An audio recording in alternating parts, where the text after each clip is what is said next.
Dans la peau des naufragés des villes, on a découvert des gens qui vivent chaque jour dans la pauvreté.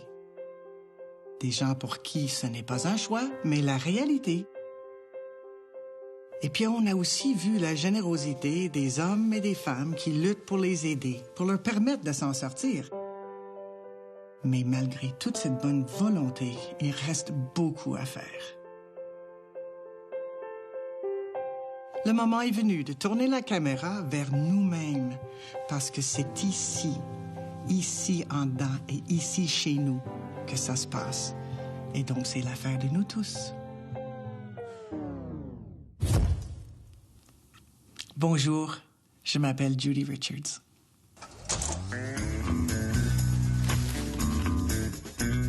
Après être passés à travers leur expérience de 2 mois, Pierre et Emmanuel ont retrouvé le confort de leur ancienne vie. Alors ça, c'est la première moitié, c'est la plus difficile. La deuxième moitié. Alors, c'est là qui pensent que c'est facile. Savez-vous? Pierre s'entraîne et se prépare des repas en compagnie de sa blonde. Les belles assiettes de saumon fumé qui sont en train de se préparer. Emmanuel s'est trouvé un nouvel emploi à la Fédération des jeunes francophones du Nouveau-Brunswick. Elle a aussi retrouvé son chat et ses anciens amis.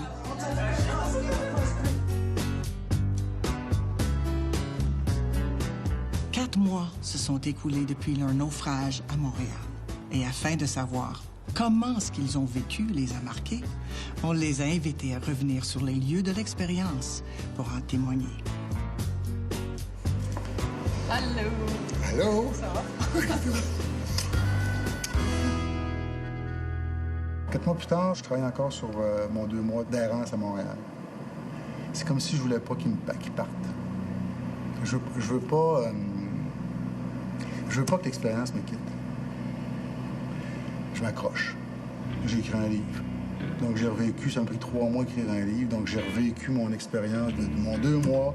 Ben, je l'ai revécu en l'écrivant. J'ai adoré ça. Je pense que je suis repartie avec un peu le sentiment que peut-être que je serais capable d'être un peu plus généreuse, puis d'avoir un peu moins de préjugés sur les gens que je vois dans la rue. Aussi de garder conscience que je sais peut-être pas ce que l'autre vit, là. En Amérique du Nord, on est pauvre quand on n'a pas assez d'argent pour sentir qu'on fait partie de la société. On a besoin de plus que juste le strict minimum qui fait qu'on n'a pas de temps pour se sentir bien, même rêver un peu. Aucun rêve. C'est une chose de ne pas avoir de l'argent, mais c'est sûr que la pauvreté, c'est quand tu n'as pas assez d'argent pour manger. Ça, c'est pauvre. Quand tu n'as pas assez d'argent pour avoir un logement convenable. Tout le monde a droit à un lit propre puis une place. C'est-à-dire qu'on le rend propre, mais il faut qu'il y ait des choses autour. Il faut avoir une table et quelques chaises. Ça, c'est pauvre quand on n'a pas ça. Le plus difficile de loin que j'ai trouvé, ça me fascinait, c'était l'absence de confort. Bonjour, ça va bien? Entrez. Ah, voilà. Petit corridor, les chambres de gauche et à droite. Ma petite chambre.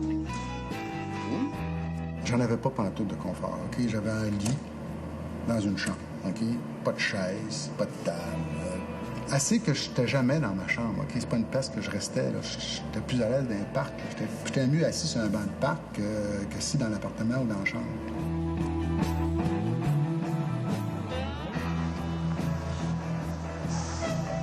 Pour une femme seule, la ville est beaucoup plus dangereuse que pour un homme. Heureusement, Emmanuelle a trouvé un abri dans les refuges pour femmes. Mais c'est aussi là qu'elle a eu son premier choc avec la réalité.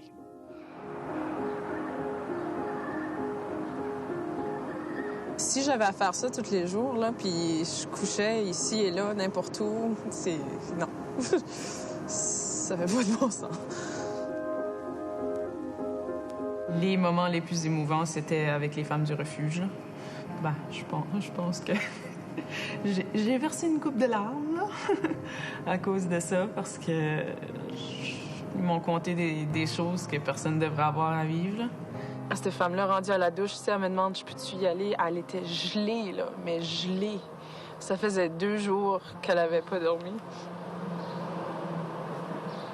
Puis elle s'est déshabillée, puis elle m'a montré ses jambes, puis son dos, puis tout ça. Puis elle dit « Je suis battue, je suis battue, je suis battue. »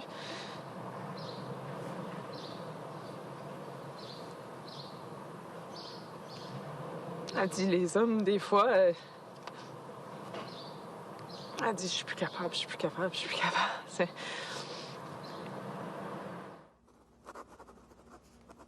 Le Chaînon est une maison pour femmes en difficulté qui œuvre à Montréal depuis 1932. Ça a commencé, c'était Yvonne Maisonneuve, une femme qui a vu une autre femme en difficulté avec sa famille en dessous d'un perron et elle a dit « Mais viens chez nous, t'as rien, viens chez nous. » Et elle a offert une soupe, un potage.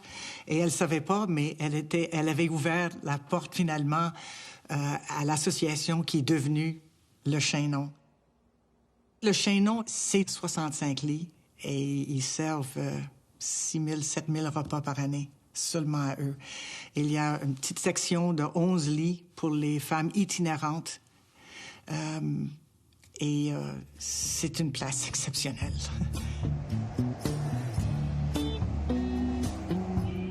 Pour Emmanuelle, trouver un logement abordable, ça n'a vraiment pas été facile.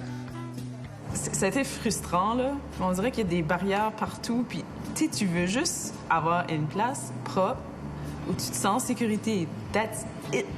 La boîte vocale appartenant à Monique est pleine. Heureusement pour elle, elle a trouvé une sous-location pas trop chère. J'étais plus en train de me promener partout pour essayer de trouver à manger, pour essayer de trouver quoi que ce soit. T'sais, là, j'avais frigo, je pouvais mettre ma nourriture, je pouvais planifier que j'allais manger parce que j'avais un endroit où le faire. Si t'as pas ça, le reste est tellement plus difficile. Ça fait que, ouais, ça m'a ramené ça comme... Pierre a quitté sa gang de colocs, sa tribu, pour aller vivre dans les maisons de chambre. C'était beaucoup plus calme. Peut-être trop. J'étais vraiment tout seul. Ça, je trouvais ça plus difficile. Je me suis surpris à m'ennuyer de ma tribu. OK? Avec eux autres, il se passait de quoi, là? OK? C'était pas toujours ce que je voulais, puis comme ça se passait pas comme je souhaitais nécessairement, sauf que il y avait de la vie. J'aurais tendance à dire que le choc a été plus grand à mon retour à Québec que quand je suis parti de Québec pour m'en venir à Montréal et aller rester là où je restais. Le choc était très grand, mais j'étais préparé à avoir un choc, tandis que j'étais peut-être pas préparé à ce que le choc soit aussi grand quand je suis retourné chez moi. Ça a été pendant 2-3 jours, c'était particulier parce que j'ai réalisé tout le confort que j'avais, puis que j'avais laissé, mais que... moi, j'avais tendance à dévaloriser un petit peu l'expérience dans le sens qu'elle disait « Bon, ben, c'est pas si pire, je me débrouille, c'est correct, j'ai pas beaucoup d'argent, je mange pas beaucoup, mais somme toute, je me débrouille. » Mais quand tu rentres dans tes choses, c'est pas que je vis dans un château, loin de là, mais ça m'a frappé. Ça m'a frappé de dire « Ouf! » C'est là que j'ai vu toute l'ampleur. Il faut faire attention, là, mais la dimension de ce que j'avais vécu. Pour la majorité des personnes, une job steady puis un bon boss, là, c'est suffisant. Puis quand on gagne de l'argent en plus, là, la vie est belle. Qu'est-ce qu'on veut de plus? Mais pour certaines personnes, c'est pas assez. Il manque quelque chose. Ils se sentent pas valorisés. En tout cas, un bon matin, ils se lèvent et ils changent leur vie. nom est Julien Scott, je suis le coordonnateur de la production au Chez Christopop, qui est un restaurant communautaire et une entreprise d'insertion sociale.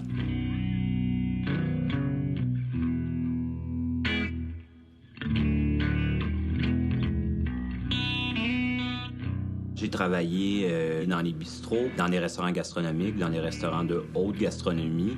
Et je voulais plus être un cuisinier pour le plaisir des gens qui pouvaient s'offrir ces restaurants-là. Je voulais avoir un rôle social.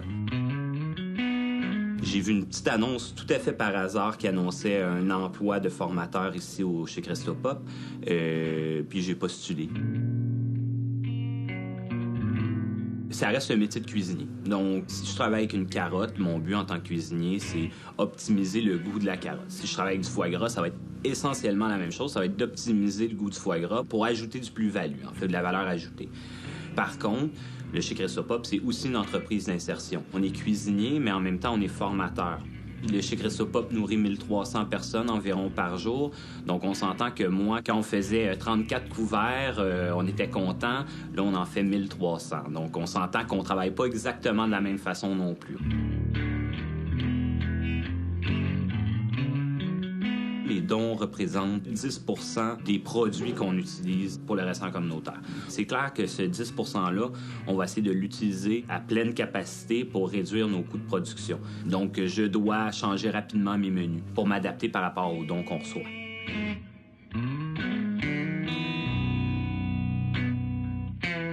Il y a eu des compromis financiers, ça c'est clair, je gagnais mieux ma vie dans le privé.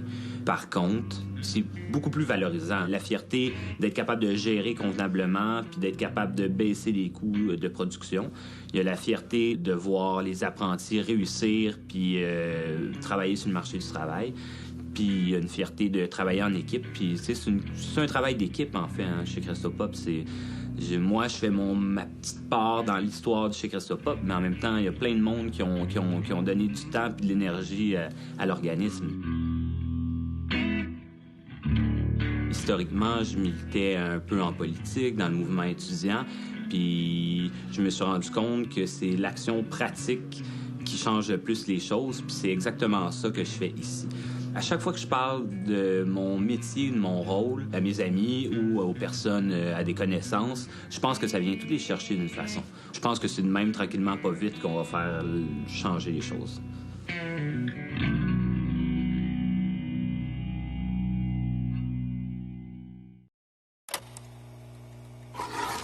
Pour nos naufragés, une fois le logement réglé, la deuxième priorité était la nourriture.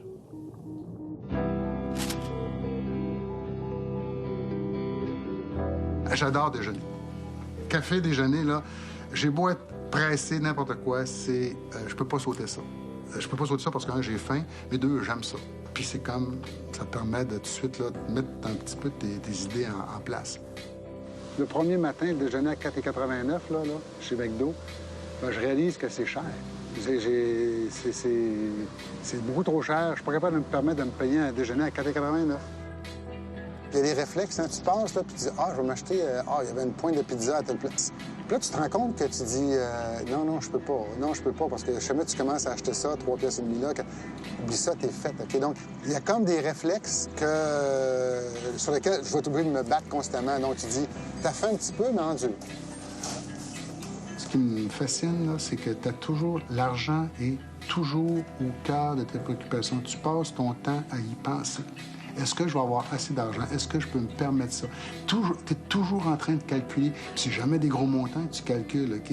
Sur toutes les dépenses que j'ai faites, il y a 25 % de mes dépenses en nourriture, on va l'appeler comme ça, là, en frais de subsistance, qui sont allés dans la bière. Ça a été un gros combat dans le sens que j'avais acheté une épicerie de 36 pièces, c'était déjà beaucoup. Puis là, je me disais, je m'achète de la bière. Et là, pendant un bon 10 minutes, j'étais en tirant un avec moi-même. Je me disais, est-ce que je m'achète de la bière ou si je ne m'achète pas de bière? J'ai succombé. Je savais que j'avais pas d'argent pour manger à ma faim. Puis au début, tu sais pas si tu vas te trouver une job, tu sais pas. Puis tu sais que tu fais des calculs, tu sais bien que tu te rends jusqu'au 20 du mois, là, maximum. Ça fait que moi, j'ai rapidement contrôlé ma faim. Je me suis dit, je vais manger beaucoup moins. On mange trop souvent. On mange trop en quantité. On on se conditionne tout le temps à manger, on se prépare à manger, on salive à savoir ce qu'on va manger ou ce qu'on va se faire à souper. C'est correct, j'ai rien contre ça, sauf qu'on exagère. Je pense qu'on pourrait mieux vivre, globalement et individuellement, en mangeant moins. Encore aujourd'hui, je mange beaucoup moins. Le soir, je mange bien, mais j'ai diminué mes portions. J'ai perdu 17 livres pendant l'expérience. Je suis pas un gars qui est gros, là. J'ai perdu 17 livres. Alors, j'ai pas repris une livre depuis ce temps-là. Puis j'ai pas l'intention d'en reprendre parce que je me sens mieux. Chaque jour, nous gaspillons des tonnes et des tonnes de nourriture pendant que d'autres ne mangent pas à leur faim. C'est absurde, mais c'est le même. Il doit y avoir une solution à tout ça.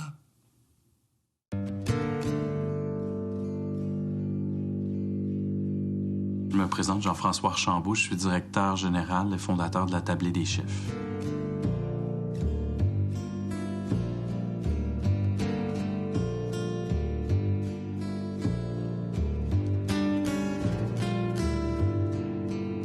Dans mon cours de cuisine que j'ai fait à l'ITHQ, on était une vingtaine d'étudiants, puis on préparait de la nourriture pour à peu près 80. Il y en a beaucoup qui restent à la fin, et cette nourriture-là était jetée. Déjà, on venait tous de préparer cette nourriture-là. On avait travaillé des heures, puis j'ai revu ça dans l'hôtellerie. J'ai été travailler dans plusieurs hôtels, des grands hôtels.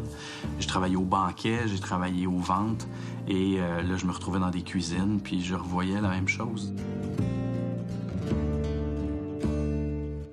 Clients corporatifs qui tiennent des événements dans les hôtels, qui attendent, disons, 100 personnes et qui veulent pas en manquer. Donc, ils commandent pour 100, 110, mais ils se présentent réellement 80, 85 personnes. Donc, cette nourriture-là se retrouve aux poubelles. Moi, je comprenais pas, je ne pouvais pas concevoir qu'un chef préparait de la nourriture, puis après ça, vous voyez cette nourriture-là jetée 2 heures après, là, ou un retour en cuisine. Ça collait pas, là. On a commencé à redistribuer les surplus du Centre Bell. C'est clair que ça donnait le ton à tout le reste. Le Centre des sciences a embarqué, différents endroits à Montréal, le Windsor. La nourriture est ramenée en cuisine, mise dans les contenants, mise dans les sacs, congelée. Et les banques alimentaires nous réfèrent à des organismes qui sont capables de venir chercher les surplus directement aux hôtels avec lesquels on les jumelle. Les surplus qu'on récupère en plus, c'est des surplus de qualité. Fait qu'on envoie une nourriture de qualité dans les organismes communautaires pour nourrir les gens dans le besoin. Juste au Centre Bell, c'est presque 60 000 repas par année. Et si on ajoute à ça les hôteliers qui se sont joints dans les 2 dernières années, on récupère pas loin de 100 000 repas par année. Ma mère est décédée du cancer à 49 ans. Et j'ai toujours voulu me battre contre son cancer, mais c'est impossible parce que tu peux pas, puis tu vis une frustration assez grande comme enfant. Puis la faim, elle, je peux monter dans le ring contre la faim puis essayer de la combattre.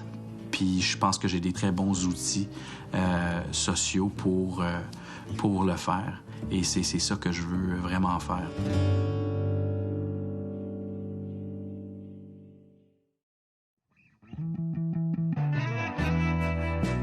J'ai pas eu souvent faim durant l'expérience. Juste au début, là, parce que je voulais tellement plus régulariser ma situation, de trouver une place à rester, de savoir comment gérer cet argent-là. Je voulais vraiment pas trop en dépenser au début parce que je savais pas qu'est-ce qui s'en venait du tout. Fait que là, j'ai mangé du beurre de pinot, là. Puis du pain, pas mal. Puis là, j'ai eu un peu faim, ouais, parce qu'en marchant partout pour trouver des endroits, là, oui, j'ai été chanceuse parce qu'il y avait un peu de manger déjà dans l'appartement. Fait que, yeah! C'est le temps que j'ai un job, là, parce que j'ai pas beaucoup de sous. Combien te reste d'argent? Entre 15 et 20, là. Puis il y a 10 de déjà réservés pour mes repas à la cuisine collective, fait que... Quand on n'a pas d'argent pour manger, il faut être débrouillard. Emmanuelle, elle a trouvé toutes sortes de manières pour s'en sortir. Les cuisines collectives, la soupe populaire et des missions. Quand j'étais avec des gens comme en ligne pour attendre pour la nourriture ou quelque chose comme ça, moi, je me sentais avec eux. Là. Au fond, je me sentais comme eux autres, là, pas mal. Pour briser l'isolement, Emmanuelle se sentait le besoin de s'entourer des amis, de partager un bon repas, d'aller voir des spectacles gratis.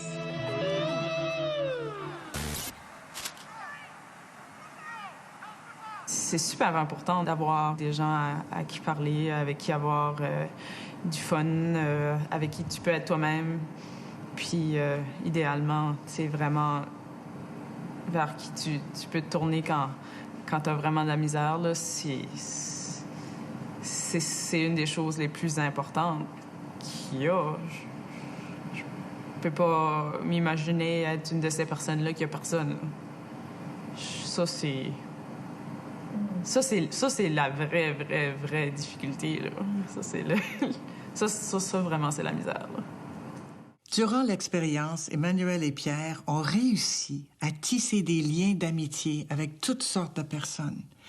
Et c'est tellement important, on dirait que c'est ça qui leur a permis de passer à travers l'expérience. Je m'appelle Nathalie Genet, je fais partie de l'organisme des Grands Frères, Grandes Sœurs du Grand Montréal et je pratique le métier de directrice de production en télévision. Les Grands Frères, Grandes Sœurs, c'est un organisme qui vient aider les enfants qui sont dans des familles monoparentales.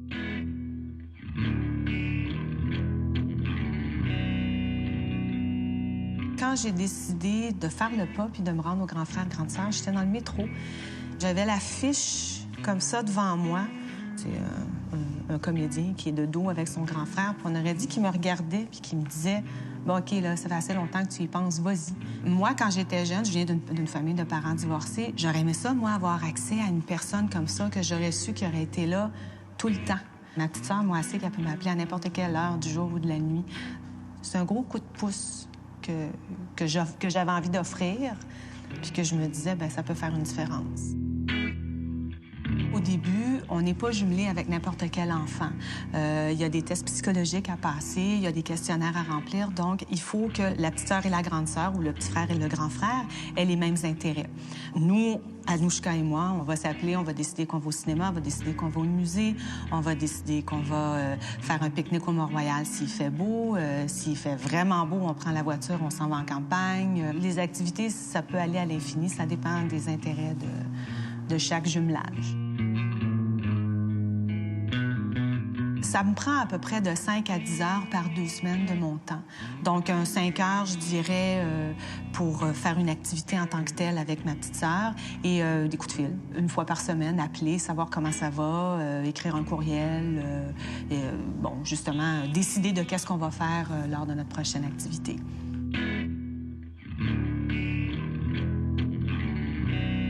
Je vis juste avec ma mère. Mon père est en France et je le vois jamais, en fait. Et c'est sûr que c'est le fun d'avoir une deuxième personne à qui poser les questions. Ça donne juste une deuxième perspective de la vie, d'une certaine façon. Tu vois, ma mère, elle est toute seule, elle a un enfant, puis elle n'en a pas. Donc, c'est peut-être 2 visions différentes des choses. C'est intéressant. Mais c'est sûr que j'avoue que les premiers jours, c'est un petit peu gênant. Tu sais pas quoi dire, quoi faire. Tu connais pas la personne, comme n'importe quelle première rencontre, je pense. Mais ça s'est quand même bien allé, les premiers jours. Juste comme se parler, manger, juste comme... Mais la première fois qu'on s'est vus au bureau des Grands Frères, Grandes Sœurs, les intervenants, l'intervenante te dit on vous donne 5 minutes ensemble pour vous rencontrer, parler. Mais ça a duré presque une demi-heure. Ouais, quand même. Et on finit par rentrer et dire bon, ça va? Moi, en tant que femme célibataire, pas d'enfant, ça me permet de voir qu'est-ce qui se passe ailleurs que dans ma petite cour. Bon, j'ai pas d'enfant, mais je peux dire, ben oui, j'en ai une à temps partiel. c'est comme... c'est un bel échange, je trouve. C'est construire une relation, c'est construire... Puis ça va aller au-delà du jumelage. Hein. On sait pertinemment que ça va pas s'arrêter à 18 ans. Là.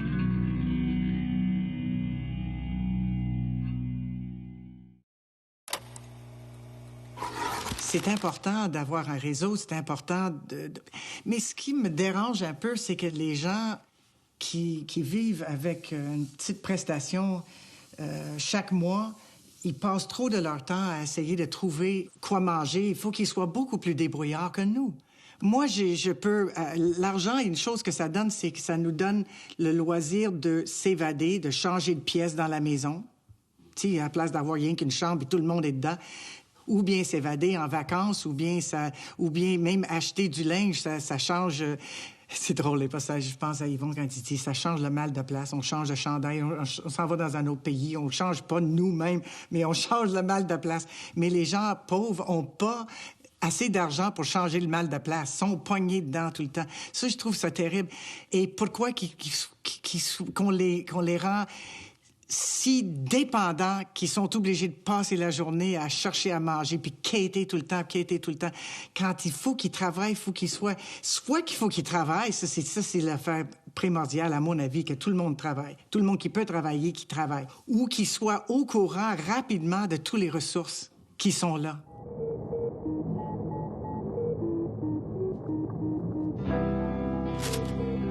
Je sens que si dans mercredi ou jeudi prochain, j'ai pas de job, là, je vais commencer à trouver ça... je vais commencer à avoir une petite panique, un peu comme la première journée avant qu'elle me trouve un appartement. Là, je vais commencer à sentir la pression. Là, je sais que je suis capable de faire encore du temps, mais ça va me prendre quelque chose, là, un revenu ou... je vais essayer par les moyens officiels, mais je me couperai pas de moyens underground, on va dire. Je me suis pas trouvé de job. Je me suis pas trouvé de job officiel, malgré 40, 50 demandes que j'ai faites. Plein de places où moi, j'étais convaincu que je me trouverais un job comme ça. Un petit job, même faire la vaisselle. Non. Alors, poussé à bout, Pierre décide de travailler au noir. Ça fait très du bien parce que ça m'enlève un petit poids, hein? Puis là, je pense que je peux me permettre une petite gâterie. Le travail au noir a réglé le problème de Pierre à court terme. L'affaire, c'est que son chèque aussi a été coupé.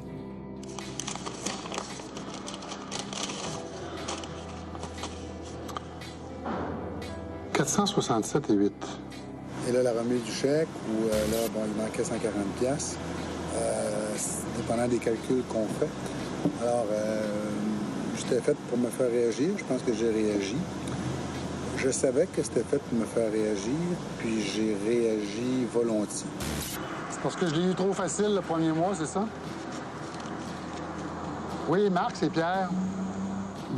Tu sais, il manque de l'argent sur le chèque. Je sais, Marc, mais ça, là, je peux pas tout contrôler. J'ai fait 25 demandes d'emploi. Je peux pas forcer aux gens à m'engager légalement. Puis à un moment donné, vu que les gens t'engagent pas, puis il faut que tu manges, puis il faut que tu arrives, là, tu prends les solutions qui te sont offertes, là. Regarde, crise de chèque, là, si... m'a déchiré, puis m'a travaillé, puis je vais être capable de m'organiser, tu sais. Non, mais rendu à un moment donné, là, tu dis, on joue pas la game, OK? Travailler au noir, on peut pas passer à côté de ça. C'est un gros exercice d'humilité passer 2 mois-là. Aller porter ton CV, OK, pour faire un job de laveur de vaisselle ou de boss boy. De commencer à leur expliquer pourquoi tu fais ça, puis que les gens ils te regardent, puis ils disent qu'on va te rappeler, peut-être, OK. Donc, peut-être t'es tout le temps, ce que je me rends compte, quand tu es tout le temps dans la situation de celui qui quête, OK, tu quêtes un peu pour de l'argent, tu quêtes pour une job, tu es tout le temps en demande. C'est un peu humiliant, c'est un peu tannant, dans le sens que tu sens que tu n'es pas autonome du tout, que tu dépends des autres beaucoup. Puis ça, c'est pas agréable. C'est pas agréable par rapport à l'estime de soi, là. On s'entend que c'est pas la meilleure façon de se péter les bretelles puis de se sentir wow. De retour dans la légalité, Pierre a eu sa leçon. Et là, il était obligé de recommencer à travailler, mais au bas de l'échelle. Oui, bonsoir. Pourrais-je parler à M. Yves Boivin, s'il vous plaît?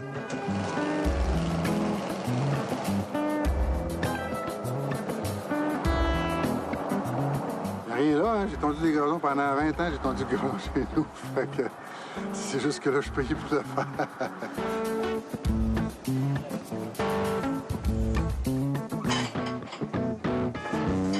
Puis la vaisselle, ça s'en vient? Ben, pas tout au complet, mais ça s'en vient. Ça s'en vient, good. Good. Lâche pas. Après ça, on fait des patates. OK.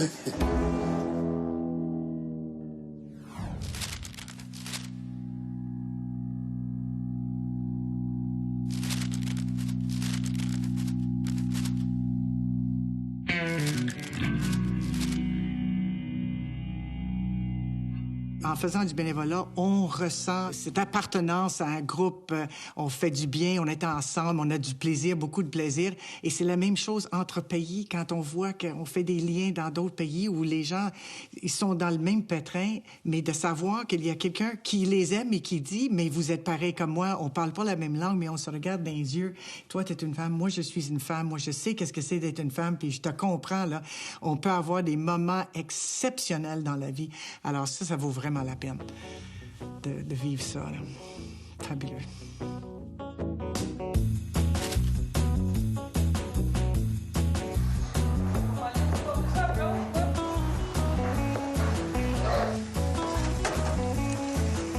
J'aimerais ça, à quelque part, quand je vais revenir à Québec, être capable d'identifier une soupe populaire à laquelle je serais capable de donner quelques heures par mois. Eux autres, ça les dépanne. Si jamais j'avais pas été là, ils s'en seraient sortis pareil, mais ils auraient rushé comme des malades, OK? Je me dis, Caroline, c'est pas grand-chose, puis on devrait tous être capables de se trouver une petite cause comme ça puis faire un 4-5 heures d'un mois.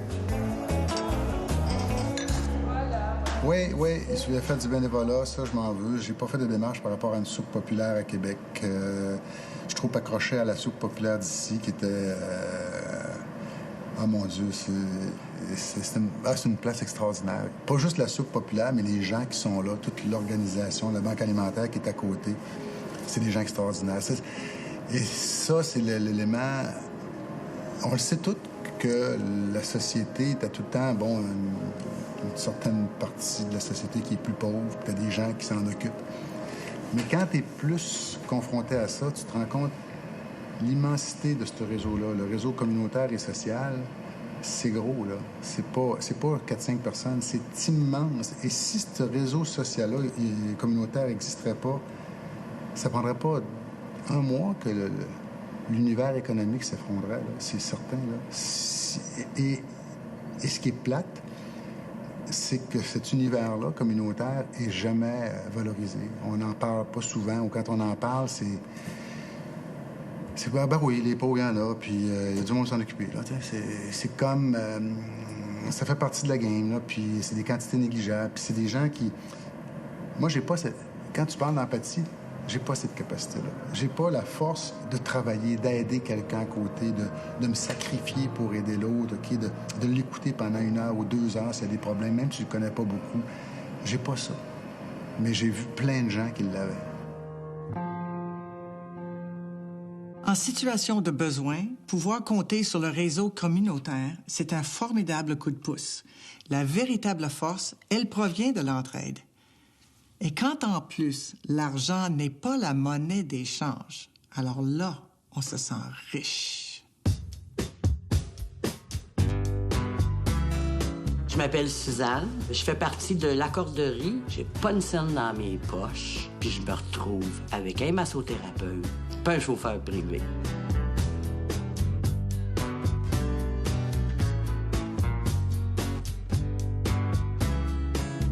L'accorderie, c'est un réseau d'échange de services basé sur la solidarité entre les membres. Si j'ai besoin, exemple, d'un chauffeur pour aller faire mes commissions, je vais voir sur l'ordinateur et je regarde qui offre ces services-là. J'appelle la personne et je lui demande si elle est disponible pour venir me reconduire à tel endroit. On reconnaît la capacité, le pouvoir de chaque personne à exercer une activité économique qui s'échange sur une base qui est non pas l'argent, mais le temps. Moi, je m'implique énormément dans l'association. Ça me donne du temps en banque. Comme là, j'ai une fixture à poser dans ma toilette, bien là, je vais faire un téléphone, je vais avoir quelqu'un qui va venir la poser. On a de tout. Ça va au rapport d'impôt, du gardiennage, accompagné à l'hôpital. Il y a à peu près de tout. J'ai eu des problèmes, des gros problèmes de dos cet été. Alors, j'ai eu sur la liste Jean, qui fait des très, très bons traitements. Alors, je suis allée là régulièrement. Et j'avais de la misère à marcher. Donc, ça me prenait un chauffeur. Ensuite, j'étais pas capable de faire de ménage. Alors, j'avais quelqu'un qui venait faire du ménage chez moi. J'offre beaucoup de transports. Il n'y a pas beaucoup de membres de la corderie qui ont la chance d'avoir un véhicule, alors c'est un service qui est très en demande. J'offre aussi des répits aux aidants naturels qui gardent une personne en fin de vie à la maison. Initiation à la danse sociale, emballage de cadeaux. J'en ai fait une vingtaine juste avant les fêtes. Si je suis appelée pour un service, que je rencontre une ou deux personnes puis que je me couche le soir en me disant « Bon, j'ai fait la différence pour cette personne-là aujourd'hui », c'est un grand sentiment de satisfaction et d'utilité. Je me suis impliqué dans la corderie. Disons que l'éveil de la mémoire corporelle, je voulais que ça se fasse connaître. Je voulais donner des soins aussi parce que j'aime donner des soins. Les gens qui viennent me voir, je ne crois pas qu'ils pourraient se permettre de se payer un soin comme ça. J'ai accumulé à peu près 75 heures. Mais je pense que si j'avais quand même 0 heure, ça me ferait rien. Là, je donne des soins juste pour le plaisir de donner des soins. J'ai vraiment l'impression d'aider ces gens-là et puis les gens sont contents, sont de bonne humeur puis ils me laissent voir. Je les aime puis ces gens-là me le rendent bien aussi. Quand on vit seul, c'est toujours un petit peu angoissant. Si j'ai telle chose qui va briser, qu'est-ce que je vais faire? Là, je n'ai pas cette inquiétude-là. Je sais que si j'ai un problème, je vais aller à l'ordinateur puis je vais me trouver quelqu'un qui va m'aider.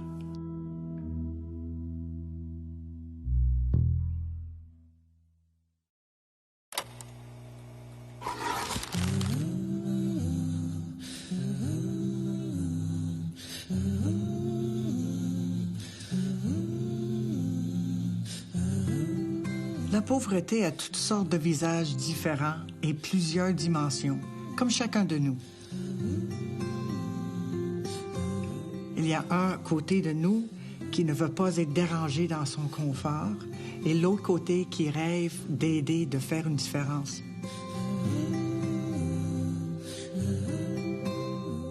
Voici le dilemme de tous les Pierre Côté de ce monde. Je m'appelle Pierre Côté, je suis avocat chez Borden Ladner-Gervais et je suis bénévole dans le programme de BLG, la lecture et les enfants.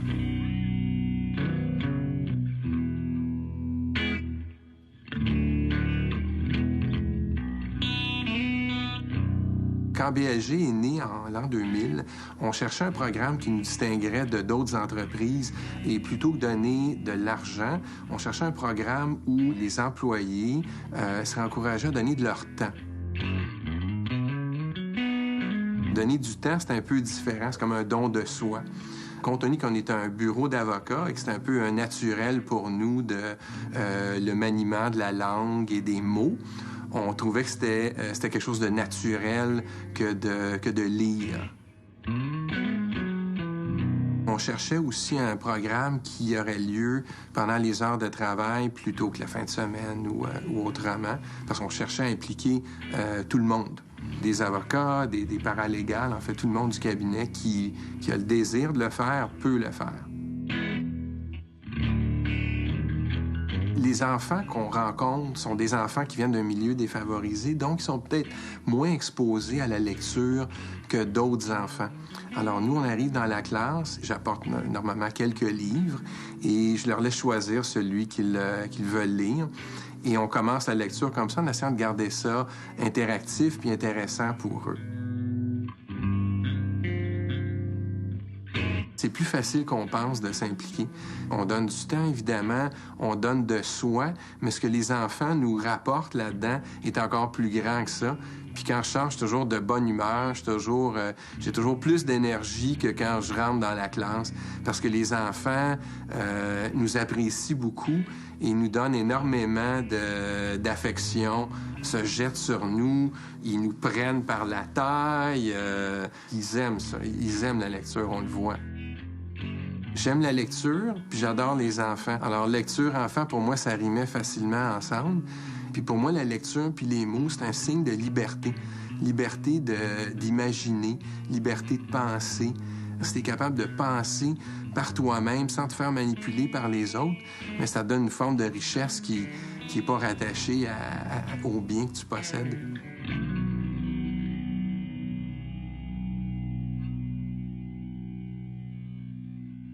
Personnellement, j'ai aucun mérite de faire du bénévolat. Parce que les causes, souvent, pour les artistes, les causes viennent à nous. Alors que quelqu'un qui doit, de chez lui, se lever un matin et dire ça me tente de donner un coup de main aux gens et qui font la recherche, ils s'en vont sur l'Internet, qui a besoin de quoi, est-ce que je peux donner mes expertises, est-ce que je peux partager mes connaissances, et que là, ils trouvent la cause qui tient à cœur, ça c'est bon, ça j'aimerais me donner. Ça, moi, je lève mon chapeau pour ces gens-là.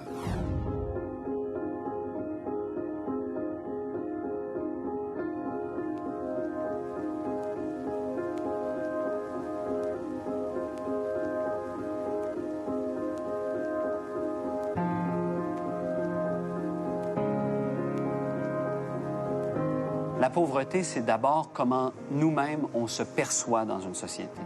Il y a des gens qui ont des revenus relativement modestes et qui se considèrent extrêmement riches et chanceux et en plein développement de leur personne parce qu'ils ont ce qui est nécessaire pour vivre. La pauvreté, c'est l'impression du manque. La pauvreté, c'est une exclusion que la société met en place elle-même. C'est 500 repas le matin, 200 l'après-midi. C'est ceux qui attendent pour avoir le chèque.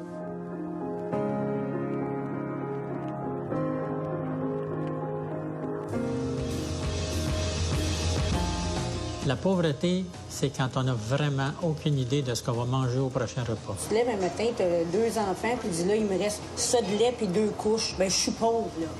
La pauvreté, c'est l'exclusion. C'est un stress épouvantable de survie. Plus avoir d'espoir. C'est ça, être pauvre.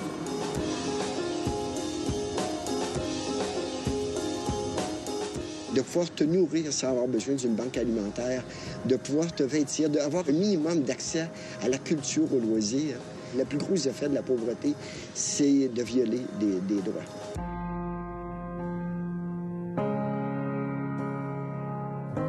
On pourrait définir la pauvreté comme une situation où vous ne pouvez pas participer pleinement à la vie en société. On est tous riches tant qu'on s'occupe du bien commun. C'est simple. C'est impossible d'éradiquer la pauvreté. Ce qui est possible, c'est de diminuer les inégalités sociales, diminuer les écarts, surtout outiller tous les enfants de façon relativement égale, surtout dans les premières années de vie, pour qu'ils se développent pleinement. Les ministres là, qui travaillent sur le dossier de l'assistance sociale, pauvreté, tout ça, il faudrait quasiment qu'ils soient immersés dans ce monde-là. Tu couches dans le refuge, tu côtoies les gens pour vrai, tu sais, vraiment de bonne foi. Là, peut-être que déjà, je sais que ça arrivera probablement pas, là. Mais c'est juste des idées comme ça que ça pourrait aider. Je pensais pas me lier d'affection autant que ça pour des gens qui sont que leur univers est à des milles du mien. Je pensais pas ça.